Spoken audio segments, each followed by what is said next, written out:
Our speaker is Michael Schratt, and you're in for a treat with Michael. He's a private pilot and military aerospace historian. He's lectured across the country on the unique subject of mystery aircraft and classified propulsion systems buried deep within the military-industrial complex. And throughout his lecturing throughout the country, he's run across a lot of very interesting people, and some he says has extremely top secret SCI security clearance, and we'll find out more about that. And in an effort to expose government fraud, waste, and abuse, Michael devotes much of his free time researching aerospace technical documents, conducting interviews, traveling and researching to multiple university archives. As a concerned citizen, he will share his belief that it's our constitutional obligation to question authority and demand an accounting of special access programs that bypass congressional oversight and public scrutiny. After all, it's taxpayers' money, your money. Also, as a special treat to you today, you'll receive some freebies to take home, compliments of Michael. So strap in, prepare yourself for a non-holds-barred, shoot-from-the-hip presentation entitled That's Classified, Exposing the Silver Bullet Technology. And you'll be treated to Michael Schratt's view of the secret space program. Please join me in welcoming Michael Schratt to our stage.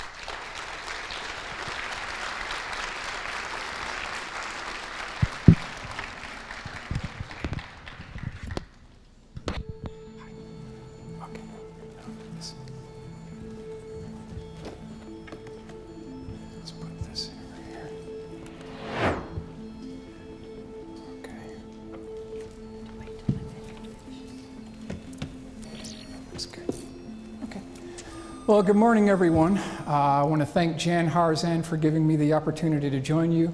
And in this presentation, what I want to focus in is really the funding for the secret space program, the contractors associated with these programs, and what aerospace vehicles that they've been building behind our backs the past 40 years. Those are kind of the subjects we want to discuss. I've got a lot to consider here, so I want to get going right away.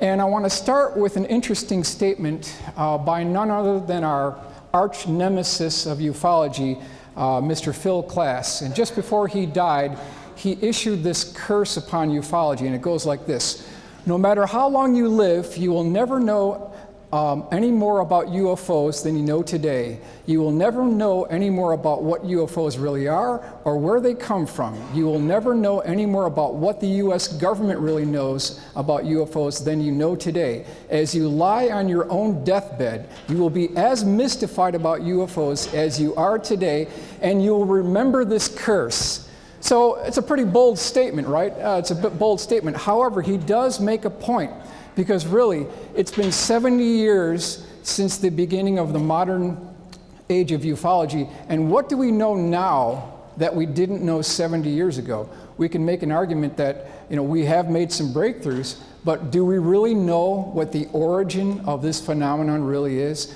So it's my job in this presentation to attempt to break this curse and move this research field forward here. A couple of quick announcements. The visual aids used in this presentation are computer-generated forensic composite illustrations which originated from actual eyewitness accounts and military trade publications. Source material, so that you can track where I'm getting this: Aviation Week Space Technology, Jane's Defense Weekly, AIAA, which is the American Institute for Aeronautics and Astronautics, LA Times, New York Times, Washington Post, Wall Street Journal, Antelope Valley Press, Edwards Air Force Base Historical Archives Department, which was hard to get into, ASU, Arizona State University Archives, University of Arizona, Time Magazine, National Journal, and Library of Congress. I have to give credit to my good friend Mark McCandlish, who coined the term the 3 tiers of technology. I'll break these down for you here really quick. Tier 1 is your common, ordinary, garden variety, vanilla flavored aircraft like the F-15, the F-16, also the F-14. Tier 2, which is the second class, we won't be spending much time on Tier 1, but Tier 2 is previously black world programs that have been declassified into the white world. Now we're talking about F-117A stealth fighter, B-2 stealth bomber. Over on the right-hand side, Boeing Phantom Works bird of prey. So that's Tier 2, we'll be a little bit down on those. Tier 3 is what we want to focus on in this presentation. Classified unacknowledged special access programs which have virtually no congressional oversight and circumvent the quote-unquote established laws of physics. There are some in-house terms that they like to use, and they throw these around as you go through this. They call it ace in the hole technology. It's also called trump card technology, which is fitting for our new president. They also call it silver bullet technology. These are the terms that we want to keep in mind. Now I want to take you down what's called Aerospace Alley. If you want to find out what's really going on within the military-industrial complex, you start here near San Diego, California. You head up Pacific Coast Highway on the 5 freeway. That takes you into the LA Basin, Los Angeles area where Northrop is based. Continuing on the 5 North, that takes you to Burbank, California, former location of Lockheed Skunk Works under Kelly Johnson, then Ben Rich. Moving forward on Highway 5 and then breaking right onto 14, heading north on the Antelope Valley area. That takes you into Lancaster, Palmdale, which is the current location of Lockheed Skunk Works. And then continuing forward to Edwards Air Force Base and terminating near Roseman, Mojave area, that's Scale Composites. So this is the, quote, Aerospace Alley that we'll be focusing in on. Now, the heart of the military-industrial complex is something called Air Force Plant 42 Palmdale. A number of aerospace contractors have laboratories there, including Lockheed Martin, Boeing, Northrop Grumman. This is really a good place to look for it. Now here's the site map here. We've got sites 1 through 3, all the way up to 5, in the upper right-hand corner, and then over here in the lower left, that's Lockheed Skunk Works, that's Plant 10. That's where most of the magic actually takes place. Now I got this from the Palmdale Public Library. This is specific plan, Plant 10, Lockheed Advanced Development Company. This is their building layout. And this is the layout of all their buildings for Plant 10. Over in the lower left, a little bit difficult to see here, but there is this building here, which is Building 601. That's where the magic happens. That is absolutely where the magic happens because sub-assemblies of large classified aircraft are assembled here and then flown to the test site in Nevada for final assembly. So that's really where the magic happens. Now, how do we prove this? How do we know any of this is true? What have these guys been doing? Page 196, I want to quote my sources here. This is Skunk Works Vice President General Manager Rob Weiss. He says about 80% of the group's work is classified. The other 20% we can't talk about. So ladies and gentlemen, I ask the question to you, what is the 80% they've been doing the last 40 years, 50 years with our tax dollars? What have these guys been building all this time that we don't know about? Skunk Works. The source for this is Sun, Vancouver, British Columbia, September 29th, 1992. The evidence stacks up to a near certainty that a revolutionary step has been made in aircraft design. Folks, I'm here to tell you they've made the breakthrough. When you factor in billions of dollars in classified funding going into these projects with no congressional oversight, no public scrutiny, they've made the breakthrough. They've made the breakthrough. I don't want you to get it twisted though, because Lockheed Martin is not the only show in town. There's other people out there, other contractors that have their version of the Skunk Works. Boeing has a facility not only in Palmdale, but in St. Louis called the Phantom Works. What are they building? What have they been doing with our tax dollars? Moving on, Northrop Grumman, they have a facility in Los Angeles called the NATDC, Northrop Advanced Technology and Design Center. Source for this is Aviation Week and Space Technology, February 3rd, 1992. Known as Northrop's answer to Lockheed Skunk Works, the NATDC combines the scientific and engineering advanced design capabilities of the aircraft and B-2 divisions. So they have their own Skunk Works. Boeing has their own Skunk Works. Now, I want to bring you to this book, which really sums it up nicely, The Pentagon Propaganda Machine. The greatest threat to American national security is the American military establishment and the no-holds-barred type of logic it uses to justify its zillion-dollar existence.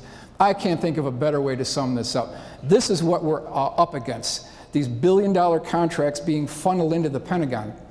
Detroit Free Press, secret ledger hides military projects. Pentagon black budget has tripled under the Reagan administration. Detroit Free Press, February 8th, 1997. So that's the source for this. And you can break down and see what they've done here.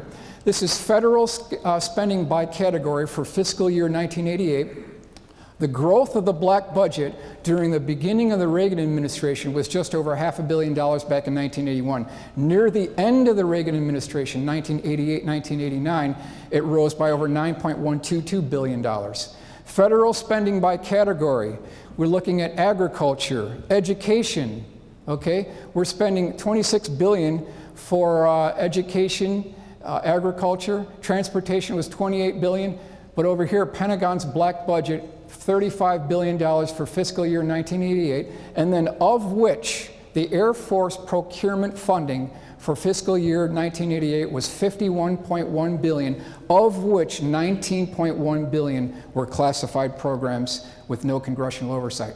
Now, what is the genesis for all this? I think it's this right here. Newsweek, June 8th, 1981, may be the quote-unquote Rosetta Stone for the origin point of black programs, none other than the famous Reagan buildup, which is definitely highlighted in this article.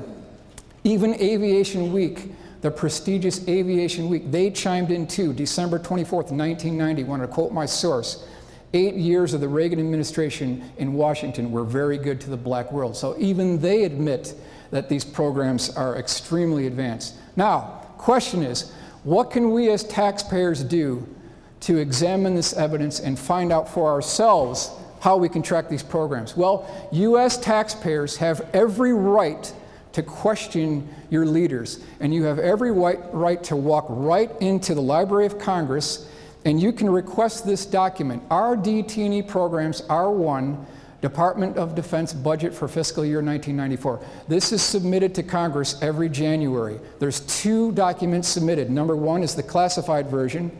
That goes to the House and Armed Services Committee, and then there's an unclassified version that we as taxpayers can request. And you can get this.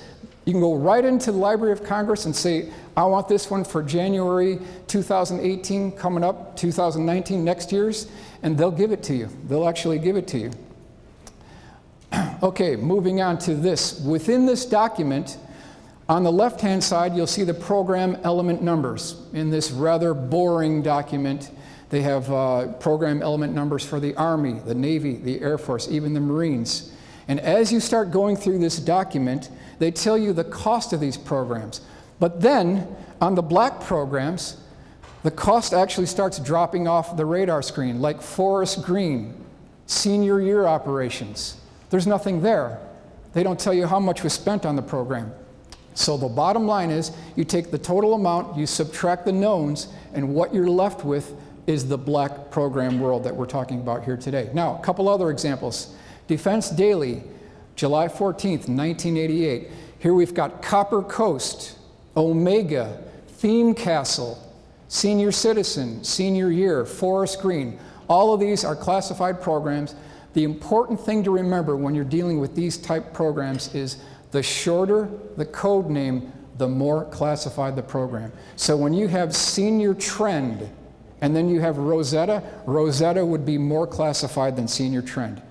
This is a document I got from John Andrews. He was a senior project design engineer, Testers Model Corporation, San Diego, California. He wrote a request, sort of an FOIA request, looking for information from the Pentagon, specifically the Office Assistant Secretary of Defense, for programs known as the following: Rosetta, Housekeeping, Redbird, Rainbow, Snowbird. All of these are things that you want to track if this is something that you're interested in tracking black programs. Now, I want to talk about military aircraft procurement and your tax dollars.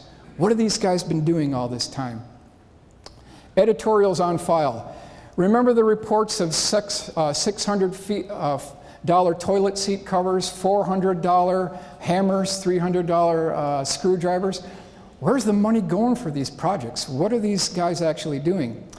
I want to introduce you to something called the revolving door phenomenon. And in this political cartoon, you can see all the billions of dollars being funneling into the Pentagon. Where is all this money going? Now, as the revolving door phenomenon works, if you're a defense contractor and you're starting, let's just call it a new stealth bomber program, maybe Northrop Grumman is actually building something called the B-21.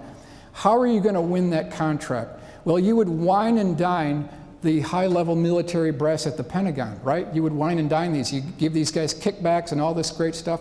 And when you win the contract, you rejoice because you've got this multi-billion-dollar contract. Everyone's happy. Now, here's where it works. When that military defense, high-level military brass person retires from the Pentagon, he is hired as a thank you by the very same contractor that won that contract as a consultant. So there's this two-way street, and these guys can't lose. Who pays for it? Who pays for all the kickbacks, all the overage costs? Taxpayers do. We're the ones that pay for it. This one sums it up really great here. It says, that's beautiful. What makes it go? Bribery. And so you can see the defense contractor in bed with the high-level military brass Pentagon official. So that's what we're looking at here. Now, this sums up the waste and total mismanagement within the Pentagon. Scrap it and order a new one. The ashtrays are full. We're paying for these things. This is all getting scrapped at the cost of $1 billion to taxpayers. Aerospace defense contractor bonanza. These are the contractors involved. The primary contractors: Lockheed Martin, General Dynamics, Boeing, Rockwell, Northrop Grumman, McDonnell Douglas, before they merged with Boeing. Now, I'd like everyone to take a really good look at this photograph right here. It's a photograph of the U-2 spy plane. First flight, 1955, was shot down in 1960. That was the Gary Powers incident. This is a Lockheed Skunk Works program under the direction of Kelly Johnson. Now, we as taxpayers paid $1 million for this in 1955. $1 million in 1955. I think it's a good deal. Wouldn't you say that, to have a monitoring platform that can look at Russia, monitor their ICBM progress, their nuclear submarines? I think $1 million is a fair and reasonable number for such a program. Now I want to introduce you to the book called The Pentagonists by A. Ernest Fitzgerald, an insider's view of fraud, waste, and mismanagement in defense spending. Okay? Next thing to keep in mind is, not sure if you can see this, but take a look at this little bracket I've got right here. This is off an F-16. It's called an F-16 pulley puller. Not sure if you can see this though. It's about 2 inches long. It's about 1 inch wide, and it's 3/16 of an inch thick. It has 3 holes in it. Okay? I ask all of you, how much would you pay to have this built? How much would you personally pay? You don't have to give me an answer, but just keep in your mind's eye, how much would you pay to have this made? Maybe $2, $3, $5 max, right? It's only just a piece of dumb steel, right? Would it surprise you, ladies and gentlemen, to find out that in 1983, all of you paid your share of $13,717 for this F-16 pulley puller? $13,717 that should cost no more than $5. Fraud, waste, and abuse right down the drain. Now, here's the interesting kicker to the story. I don't know how many of these were built. Could have been hundreds, could have been more than that. But the General Accounting Office did an audit of these parts. It took them 17 months to take delivery of these parts. So that's, a really good turnaround, right? 17 months to get this. That's ridiculous. The GAO did an accounting, and they found out that none of them worked. None of them were. After all this, they had to scrap even these. So a total waste, Chronology of the F-16 pulley puller. As I mentioned, 1983, it was $13,717 for this. By 1984, they renegotiated it at a bargain price of $8,832. This is page 214. Now, if you thought that was bad, I've also brought along in my bag of goodies here 2 washers, right? How much would you charge to to send these 2 washers to your friend across the country. You slap a couple of stamps on it, $1.25 max, it's out the door. Your friend receives it in a couple days, right? Just for 2 washers, okay?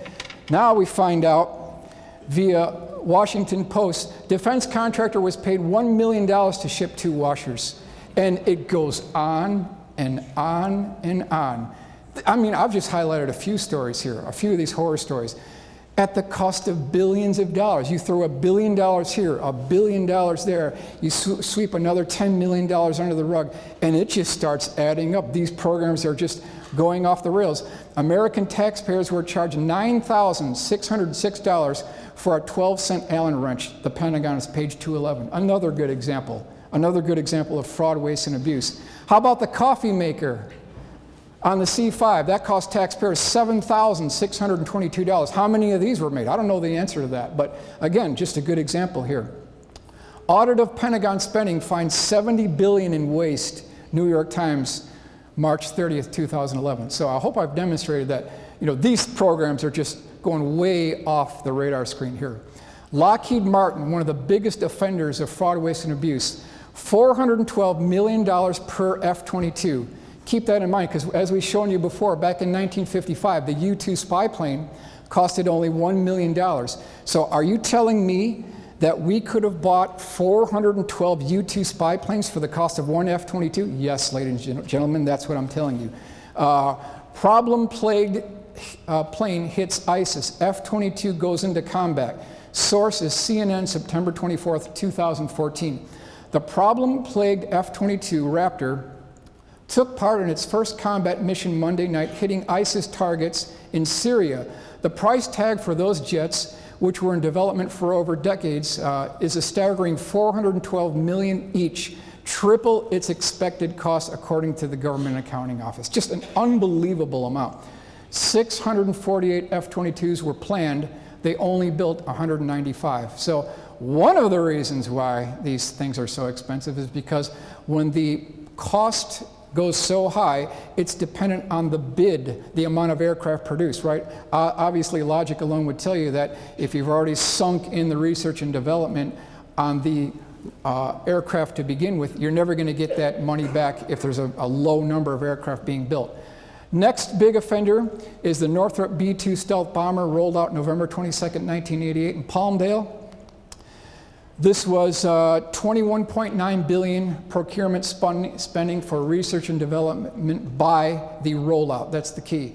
They already sunk that research and development into the program. We can never get that money back. Now, it's $2.3 billion per aircraft with a B. I've highlighted this photograph here. So if you count the number of aircraft being built at the Palmdale Northrop facility here, 2.3, that's $10 billion, just right there. This is what I call the $10 billion photograph, just right there. 132 B-2s were proposed, only 21 were built. Again, like I mentioned, we can never get that 21 billion back. They already sunk into the program. Since they only built 21 of these, the cost went way up, way up. Source, Newsweek, December 5th, 1988. They asked the question, an $80 billion bust?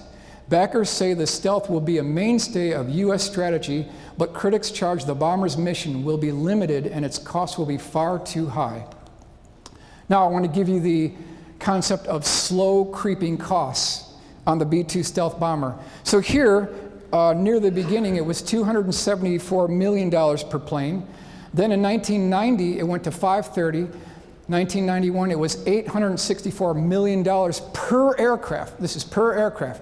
At the completion of the production run, it was $2.3 billion per aircraft.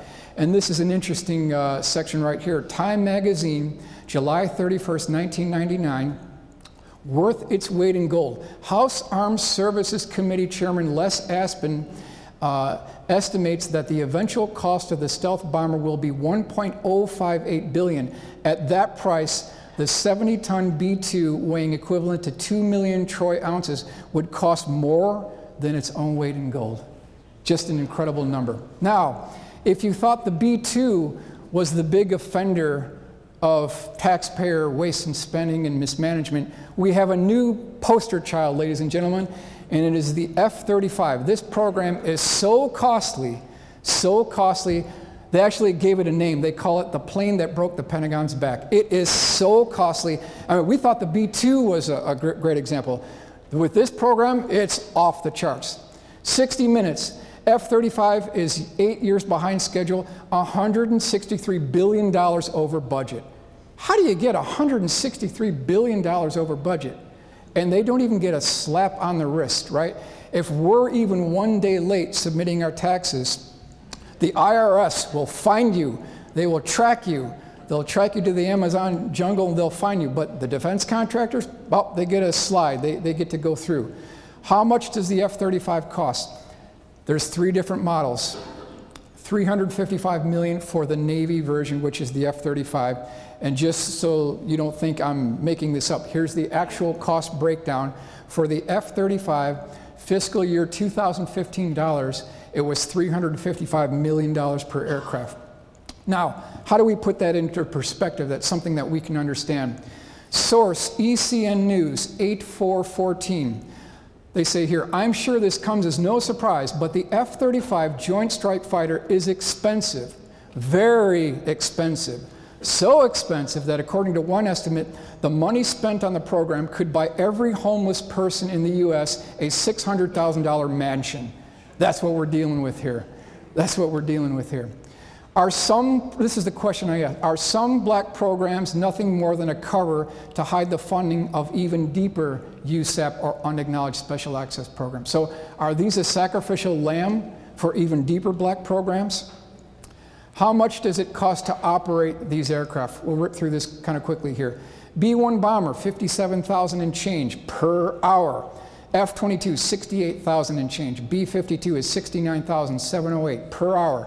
Air Force One, Trump's plane, $161,000. B-2 stealth bomber, $169,313 per hour to operate. Just staggering costs.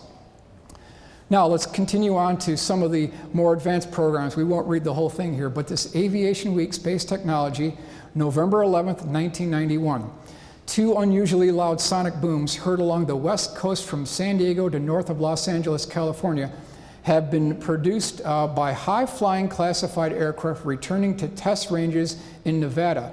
25 of the U.S. Geologic Survey's 220 sensor system for pinpointing earthquake epicenters, detecting the passing shock waves around 6:30 a.m. October 31st. What I want to point out here is that most of these strange booms occurred on Thursday mornings, always on a Thursday, and usually always the last Thursday of the month. So it's a Thursday morning. So I contacted Caltech. I asked them to please give me their seismological data for that day, October 31st, on that year, and they actually gave me the data. And it's kind of hard to read, but if you look at the upper corner here, they call it a sonic. This is not a seismic event, this is a sonic event. So even the U.S. Geologic Survey, Caltech is admitting that this was an aircraft and not an earthquake. This is a report from Lee Graham, who contacted U.S. Department of Interior requesting their seismological data. He's another aircraft researcher, a good friend of mine. He requested the data and they actually sent him the seismological charts. We'll go through these really quick here. 10/31/91, last Thursday of the month. So remember, these tick marks are about a minute each. So this is a minute and this is a minute. So you can see here, there was a boom right here. And then about a minute later, there was another boom. So it looks like we've got a primary aircraft here and then a secondary chase aircraft, maybe smaller, that was flying chase for the primary aircraft. Another one, Thursday, June 27th, 1991, last Thursday of the month, boom. Another sonic boom just in back of them, might be a smaller parasitic aircraft. Bingo, it must have been an American bird. They didn't want to work on Thanksgiving Day. So in this case, it wasn't the last Thursday, but it was the Thursday before. So it's telling you this is an American bird we're looking at here. Catalina Island, January 30th, 1992, a large boom. A minute later, smaller boom as a chase aircraft. Catalina Island, April 16th, 1992, 6:58, another boom. Always on a Thursday, always the last Thursday generally of the month. So here's the track of where these aircraft coming over the ocean, and then they're going over the Catalina Island area. They're booming Los Angeles, waking everybody up in the morning on a Thursday, going over Edwards Air Force Base to Tonopah, and then terminating, landing back at Area 51. So, Secret is out on Quakes. It's a spy plane. Los Angeles Times, April 17th, 1992. The rumble and bounce have occurred 5 times since last June, always about 7 a.m. on Thursdays. There were no earthquakes, but an aircraft, California Institute of Technology seismologists say. All I can say is that it's something that's traveling through the atmosphere at several times the speed of sound in a generally northeasterly direction, said Jim Morey. He's the one who tracked the sonic booms. Thursday morning shaker-upper may be secret spy plane, Seattle Times, April 17th, 1992. It happened again Thursday morning. There was a brief rumble like somebody moving bulky furniture around, and the ground lurched, San Gabriel resident said. Then, just as they were about to head for the door frames, it was gone. Weird jolts, no quakes in San Gabriel Valley. San Francisco Chronicle, April 18th, 1992.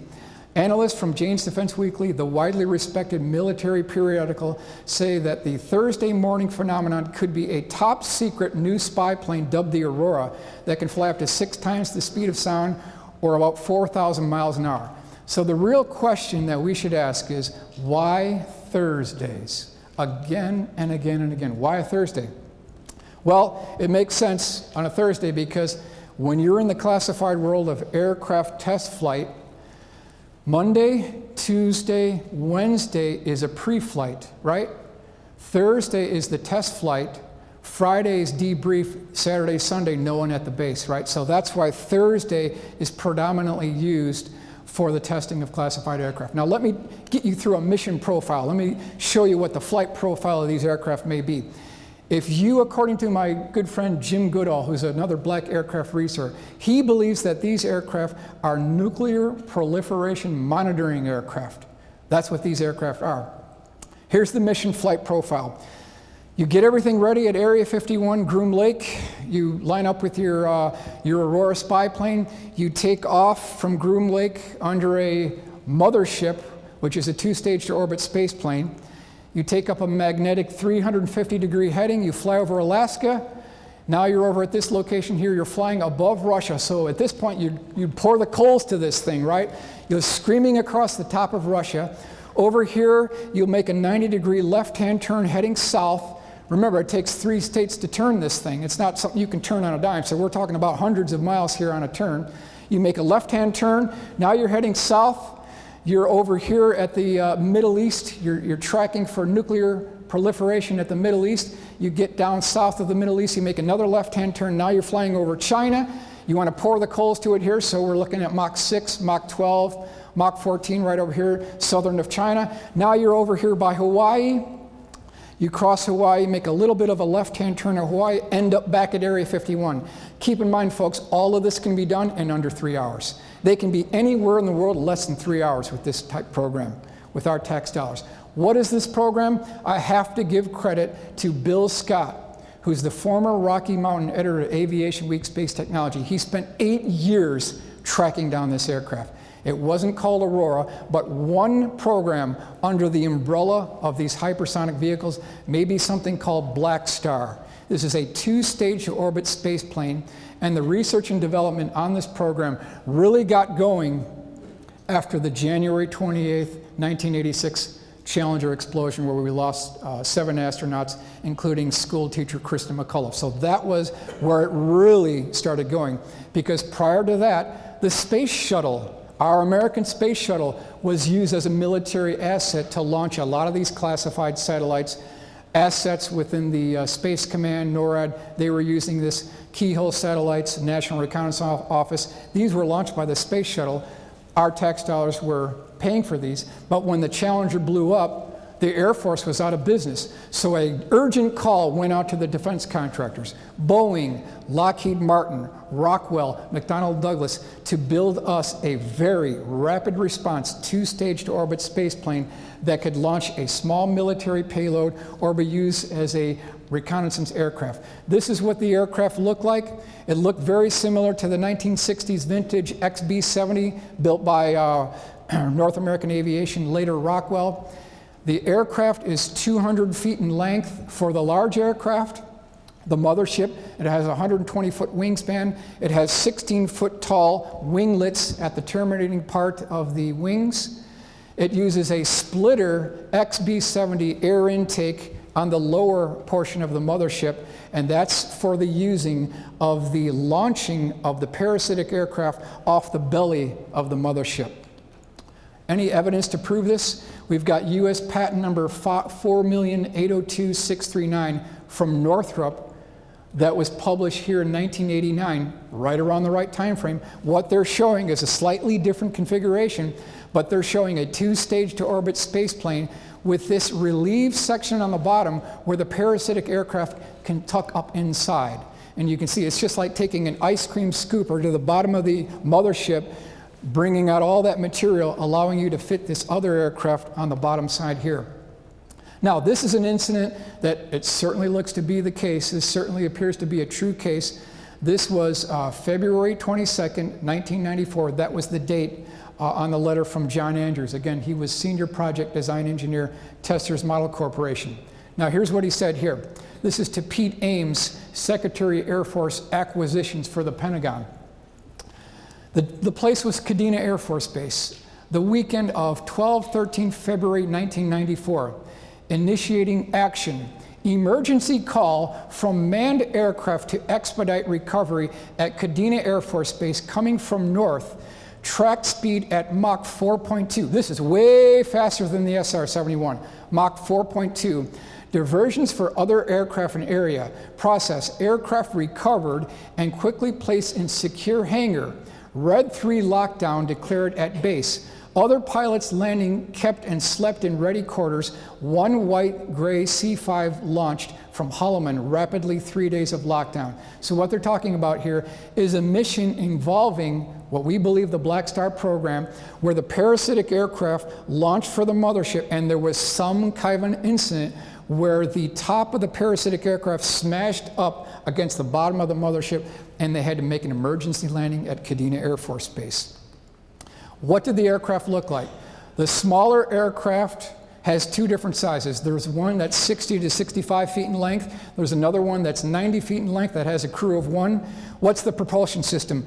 They are using 4 linear aerospike engines on the back end of this vehicle that are grouped in 2 banks of 2 of these linear aerospike engines.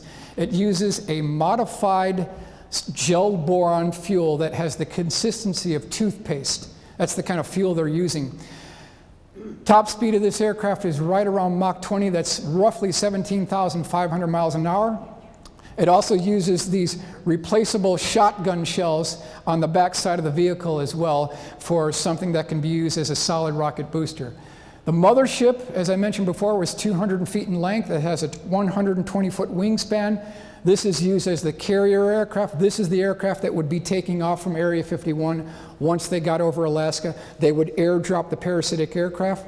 Here you can see a cutaway that I've shown here, showing you the bottom of the vehicle, where that's the relief section for the parasitic aircraft, and this is called the Black Star program.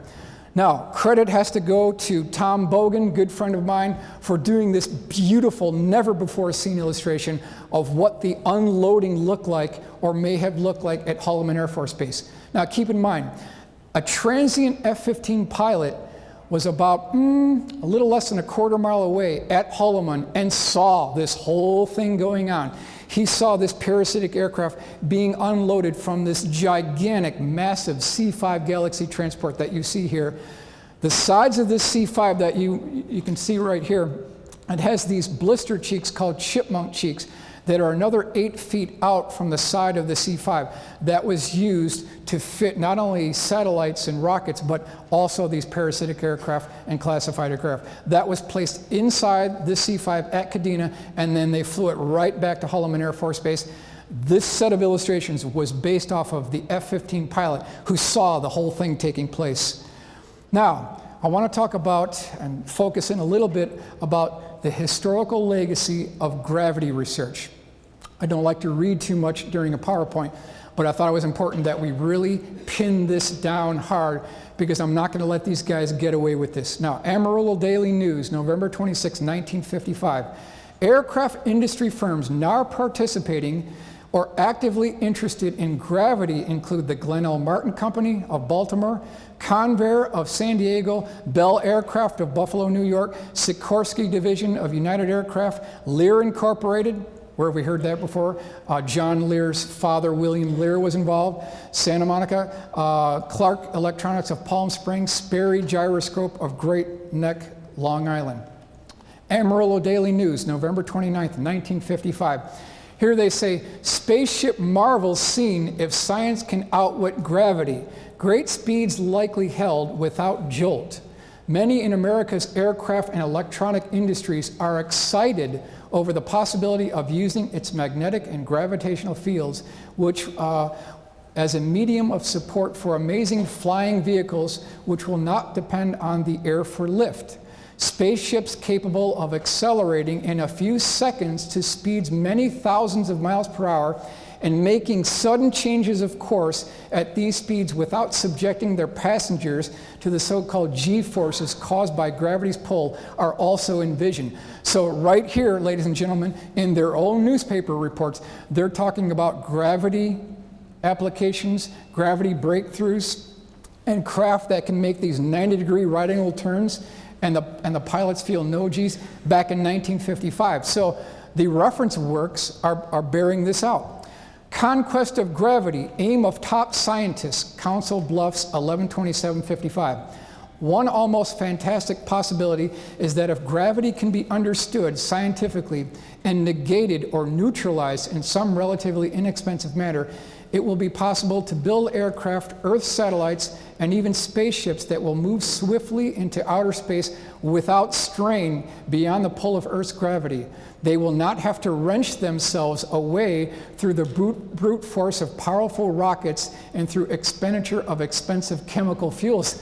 It's true, we're talking about liquid rockets being totally obsolete. This is consistent with what we're hearing from Dr. Stephen Greer when he talks about the gravity, breakthrough gravities were made in 1954, October 1954. That's consistent with what we're hearing here in the literature, in the publications. Amarillo Daily News, November 9th, 1957. The jet age is already obsolete. You old men of 25 or 30 years still plodding along in the jet age, wake up. Jet propulsion is obsolete. The Sputnik will shortly appear as crude as the wax wings of Icarus. I mean, you can't make it any better. We are entering the age of anti-gravity space travel. Spherical craft made weightless and propelled by anti-gravity engines may soon attain almost the speed of light, 600 million miles per hour. This is not a dream. Since 1953, the Canadian government has been working on Project Magnet. At least 14 U.S. universities and other research centers are trying to crack the gravity barrier. Teams of researchers and engineers from 4 major American aircraft companies have anti-gravity designs and data on their drawing boards proving that whatever goes up does not necessarily have to come down. We've got one more here. Amarillo Daily News, search on for secret of gravity.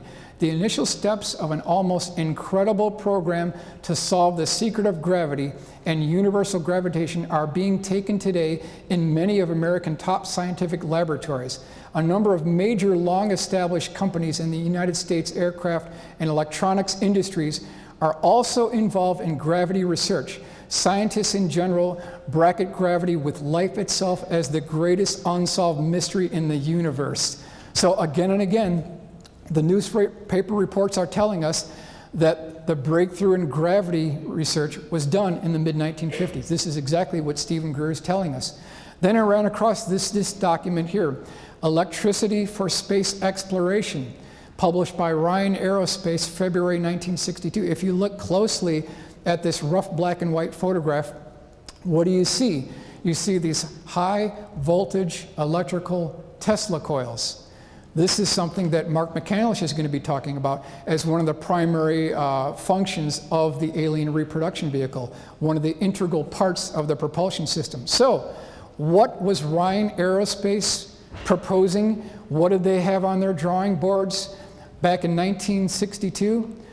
You guessed it, folks, disc-shaped craft that use electrical forces. That says right here, within the next 10 years, electric propulsion will play a leading role in making extensive space trips possible. In their own literature, they're talking about this technology. That brings us to the December 29th, 1980 Cash Landrum incident, which was one of the top 5 UFO cases in all history. No doubt about it, Cash Landrum is right up there. So it was Betty Cash, Vicki Landrum, and their young son, Colby Landrum, driving down a deserted road after a dinner engagement. It was around 9 p.m. when Colby noticed this white light coming to their location, and what they eventually saw was this 90-foot tall, basically a double ice cream cone with the ends put together, parked about 100 feet in front of their vehicle. They were absolutely horrified what they were seeing. It was making a loud beeping noise, and then a blue flame was coming out of the bottom of this, and when that blue flame came out, this diamond-shaped craft or ice cream-shaped craft would kind of hover up, sit there for a few seconds, and then slowly come back down, and then the flame would come back up again. The flame on this was not a red or orange color, but it was a light bluish color, which I think is interesting. And then after this craft slowly passed by, there were no less than 23 double-rotor Chinook CH-47s chasing after this, and at least 2 UH-1 helicopter gunships that were chasing this aircraft. Absolutely one of the top 5 cases in ufology. Literally minutes after this took place, all 3 key eyewitnesses suffered from the effects of radiation poisoning, radiation sickness. This is December 29th, 1980. Now, what was this craft? Was this an alien vehicle? Was this one of ours? I'm just bringing this to your attention as a possibility. Aircraft Nuclear Propulsion Program, this is July 23rd, 1959, hearing before the Subcommittee on Research and Development, Joint Committee on Atomic Energy, Congress of the United States. So, this was the predecessor to the nuclear propulsion program called the Aircraft Nuclear Program. Now, if you look in this document, between the Atomic Energy Commission, the United States Navy, and the United States Air Force, they had a procurement funding, research and development of $990 million they poured into this NEPA program for atomic-powered aircraft, nuclear-powered space vehicles. Here's a schematic within the report of an atomic liquid-fueled rocket with subcritical reactor. So, the fact is that we could be looking at an early NEPA design, which was the Cash Landrum incident, where there was a hull breach on the inner reactor spewing out fissionable material, and the people within the vicinity suffered from the effects of radiation sickness. That's what we could be looking at with the Cash Landrum incident. Now, I want to also bring your attention to the famous Hudson Valley boomerang. This is between 1982 and 1989. Over 25,000 people in a 3-state region, primarily in the Hudson Valley, New York area, started seeing this gigantic, gigantic mammoth boomerang or chevron flying wing type configuration that had multicolored flashing lights. It had transparent panels on the bottom of the aircraft. It also had these strange tubes, pipes, and cylinders all along the bottom surface of this vehicle. December 29th, in that time frame. Now, March 24th, 1983, Taconic State Parkway on a Thursday. So there's that Thursday again, right? Hundreds of people saw this massive boomerang-shaped craft hover right over the Taconic State Parkway, and these people were just shocked and awed at what they were seeing. They pulled off to the side of the road, slammed on their brakes, got out of their cars, and were just looking up at this massive craft hovering over the freeway. It had a spotlight shining down at the cars below. Now, this happened again and again, but the primary case was March 24th, 1983. The bottom of the structure, as I mentioned before, had these transparent panels where people could look up inside the interior of the vehicle, revealing a crossbeam and girder construction like a truss bridge. Other people describe this craft having these tubes, pipes, and cylinders as looking like a Midas muffler plant with all these pipes and cylinders all in the bottom of this. Now, what are these pipes? What are these cylinders? A couple of characteristics here. Sightings of the craft came from Connecticut, New Jersey, Massachusetts. The craft was virtually silent and measured between 300 and 900 feet across. The UFO was seen hovering over busy expressways, lakes, and rivers. The UFO object was reported by airline pilots, air traffic controllers, doctors, lawyers, local law enforcement, firemen, computer programmers.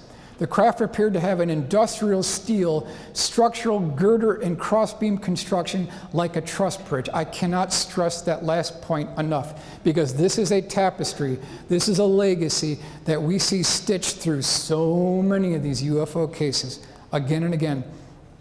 I want to highlight the Taconic State Parkway because the Taconic State Parkway is as famous as the Hudson Valley Boomerang itself, because this is where all the action took place. If you want to find out what was going on, this is where you would want to drive.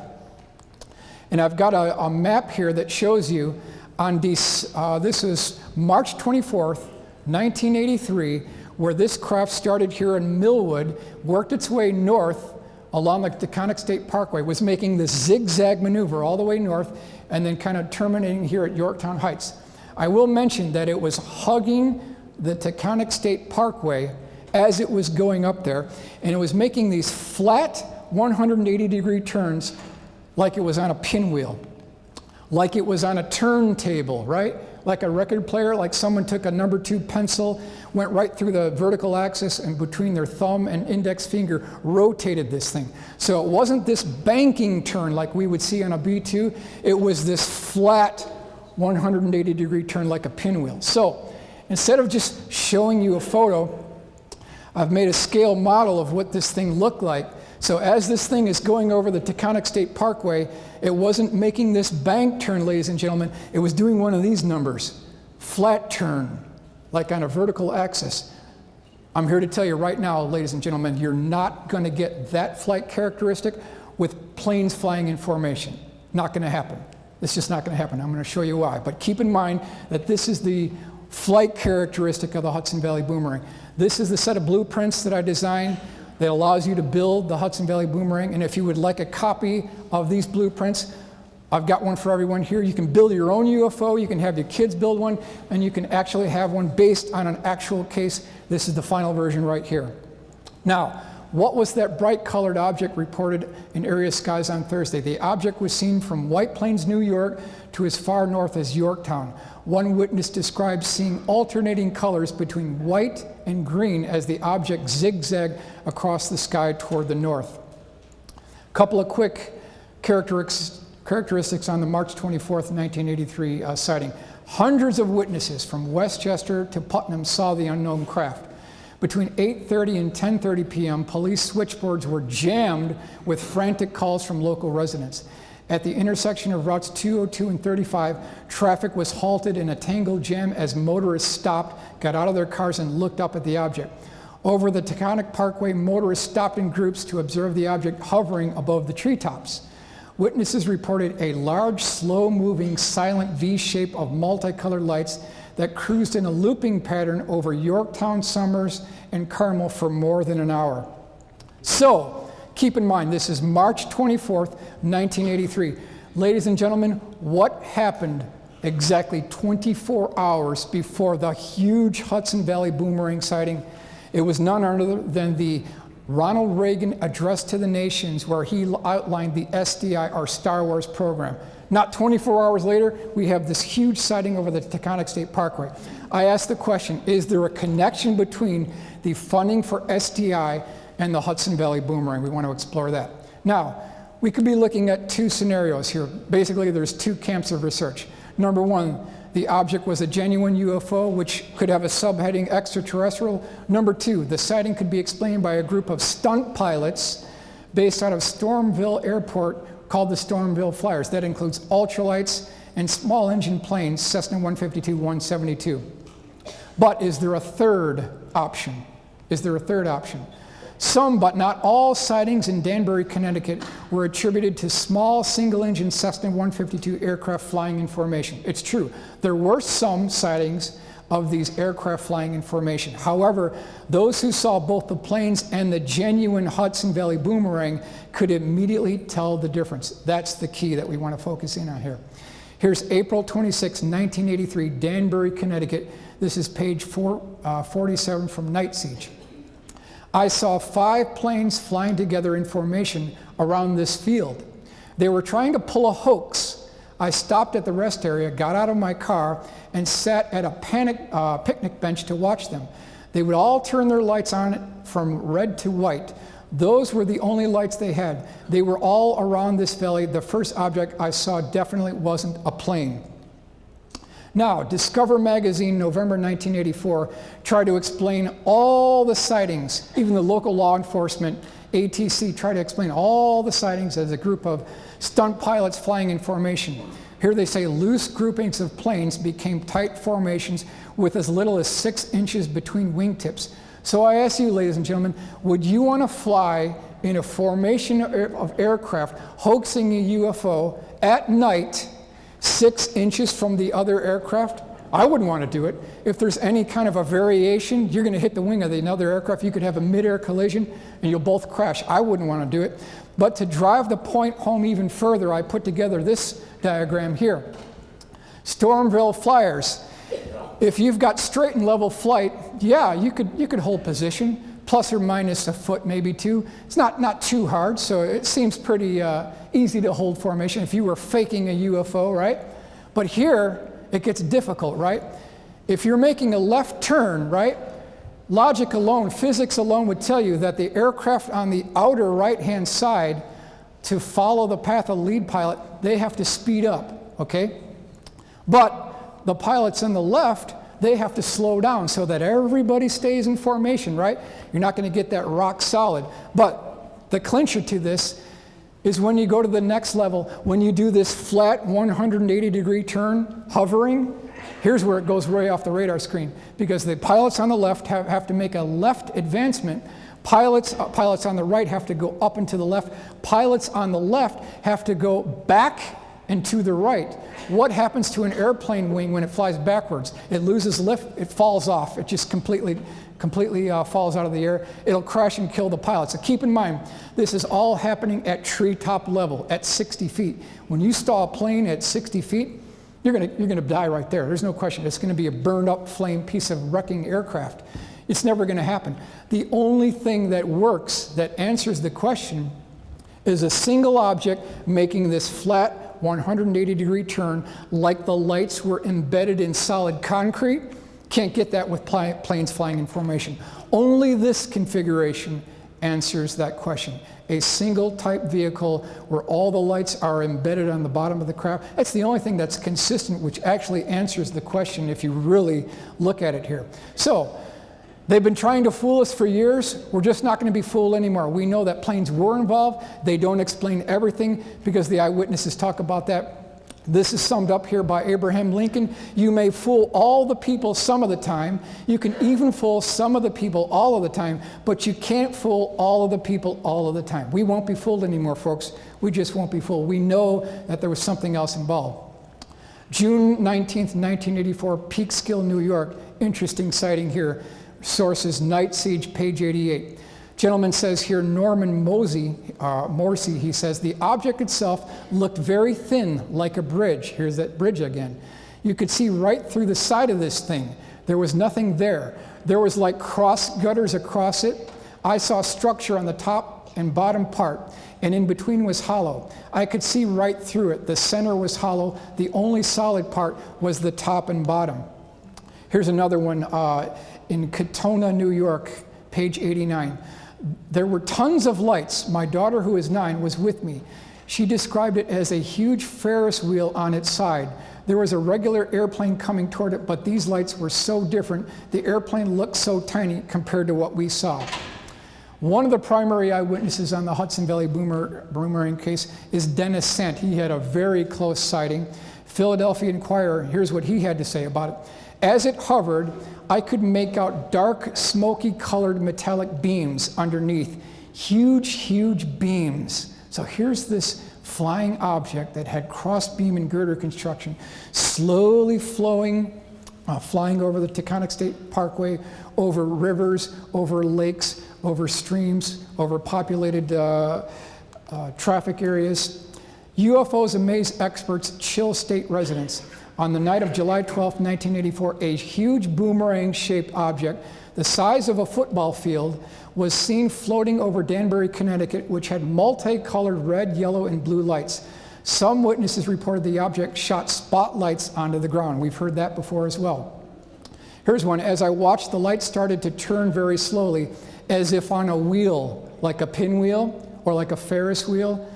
The object turned 180 degrees in a tight circle. I couldn't make out any structure, but from the way the lights moved, I was certain this was one solid object. So the reports from the eyewitnesses are telling us that they're seeing one solid object, not planes flying in formation, not ultralights flying in formation.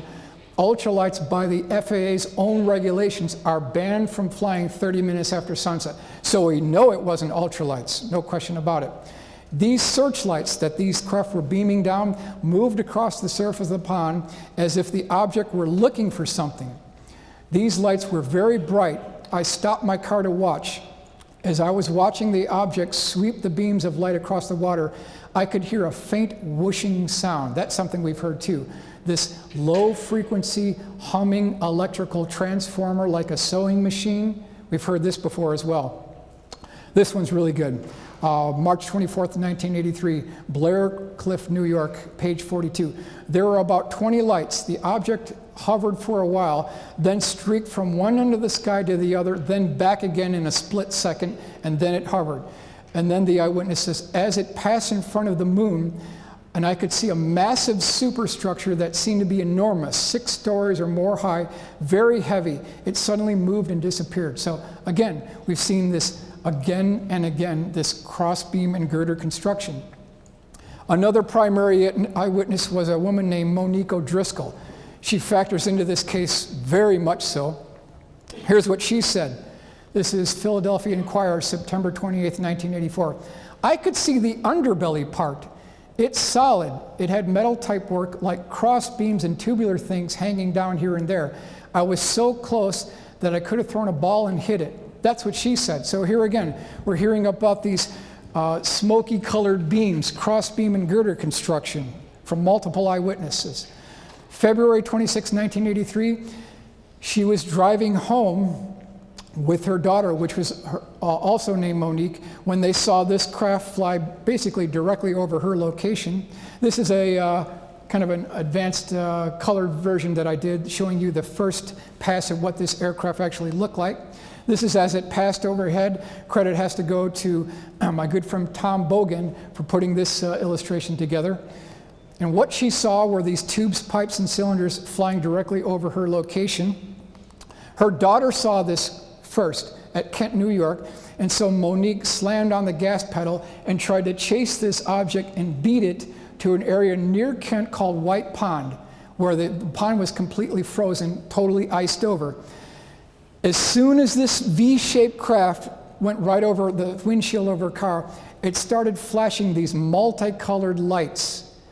This thing parked itself over the frozen pond, made a 180-degree flat turn, and all these brilliantly light colors were flashing on the bottom. She could actually see the reflection of the bottom of the craft on the frozen pond below. That's how advanced lighting pattern this craft had. Here you can see what this looked like at the bottom here. And what was interesting to note is that these lights were not flashing in a haphazard pattern. There was a design to this, ladies and gentlemen. There was an intent to this. It was the green lights would go off, then the red lights would go off, the blues would go off, the whites would go off, all up and down the wings of this craft. So this is what this actually looked like. So I did a solid modeled version of this craft, showing you the tubes, pipes, and cylinders of this. And again, it looked like this had an intent. There was an intent design to this type vehicle. So what are we looking at here? We've got the blueprints for the Monique O'Driscoll craft showing you the tubes, pipes, and the cylinders. And if you'd like to get a copy of the blueprints for this, be more than happy to give you a copy. This is what it looks like. First rule in government spending. Why build one when you can build two at twice the cost? So I've got a smaller version as well. Indian Point Nuclear Power Reactor, July 24th, 1984. This is a very significant case because multiple security officers at the Indian Point Nuclear Power Plant saw this craft hovering over the reactor for 18 minutes in violation of FAA certification laws. For about 18 minutes. Now, keep in mind, this craft was so large, repeat, so large, that one of the security guards inside this plant, he was recording this all on videotape. He had to pan the camera 180 degrees across to get the whole thing in frame. That's how big this craft was. Huge craft, seen by at least 12 security guards. Here they ask the question, did aliens buzz Indian Point? I don't think that's the case in this particular case. This is White Plains, New York, January 12, 1985. A couple of quick highlights here. Shotguns were drawn by security guards. National Guard notified. New York Power Authority refused to release details. Object was 900 feet across, hovered over the plant for 15 minutes. Winds on the night of the sighting were gusting to 24 miles an hour. Well, that knocks off ultralights right there. A helicopter gunship was called in to investigate, but as far as we know, ladies and gentlemen, it did not fire on the object, but it was called. So if this was just a group of cracked-out pilots, we're looking at something completely different here. Carl Patrick, New York Power Authority spokesman, confirmed the sighting. Larry Rosbeck, inspector for the Nuclear Regulatory Commission, knew the security guards and vouched for their credibility. A similar incident took place June 14, 1984. Now here's what he had to say here, security guard. Night Siege, page 147. No small planes could stay in formation with the wind that night. The wind didn't phase these lights at all. When it hovered, it just stood there. I was in the service and I flew helicopters, and I know how hard it is to keep a formation with small planes. I saw no hint of any standard lights that a plane would have. Also, the lights were much too intense for small aircraft. So even from the security guards, they're stating that what they're looking at was one single aircraft, not a group of planes flying in formation. As I mentioned, the helicopter gunship was called in from Camp Smith, but according to multiple eyewitnesses, did not fire on the aircraft. Now, I've included some terms that describe the flight characteristics of this vehicle. This craft flew very boldly. It flew very presumptuously. It was arrogant. It was brazen. Webster's dictionary for brazen is bold and without shame. This craft didn't care who saw it. It was acting like it was too cool for school. This was a bold type aircraft. That's what we're dealing with here. UFOs buzzing Hudson Valley, they gave a very good detailed report there. This is the technical layout of where the sightings occurred over a 3-state region. Danbury, Connecticut, this is over here. West Point near Newburgh. Buchanan, that's Indian Point Nuclear Power Plant, all along this Hudson Valley area. Westchester, Boomerang County, New York, 1983-84. They had a huge wave in 83-84 of these boomerang-shaped craft. And I want to give you a statement by Stanton Friedman, who also chimed in. This is a letter from Stanton Friedman to a good friend of mine who's no longer with us, Tony Gonzalez. This is January 17th, 1990. Letter from Stanton Friedman to Tony Gonzalez. And here's what Stanton Friedman had to say, quote, I have always been bothered by the Westchester County sightings because I never heard of actions that would clearly label the technology alien. Wings in outer space could only be decoration, but do of course match an earthling approach. This is from Stanton Friedman. So even Stanton Friedman is under the assessment that what we're looking at here is a man-made technology and not an alien craft from another world. UFO conference. This is a number of very quick ads that were published in the Penny Saver all around Hudson Valley area. Rip through a couple of these really quickly here. It says real UFO is not planes or ultralights. Do not be misled. Real UFO can hover move extremely slow or fast, is practically noiseless. It is huge and has anywhere from 6 to 25 multicolored lights. If you see, call, and they had a hotline number that you could call. This is all during the early 1980s when this flap was huge. Another one here, UFO update. Major sightings Thursday. There's that Thursday again, July 12th, 1984. Okay. If you saw it, especially around I-84, please call urgent concern. So it goes on and on and on again.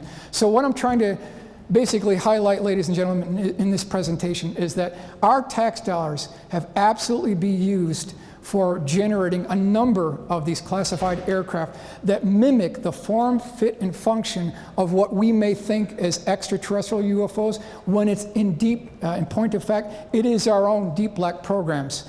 And in the words of astronaut Gordon Cooper, the only way that this technology is ever going to trickle down for the benefit of mankind is if that technology is put together by the scientific community. They come together as a coalition, overrule the military-industrial complex, go over their heads, and that's what I'm striving for, and I want to thank you for your attention.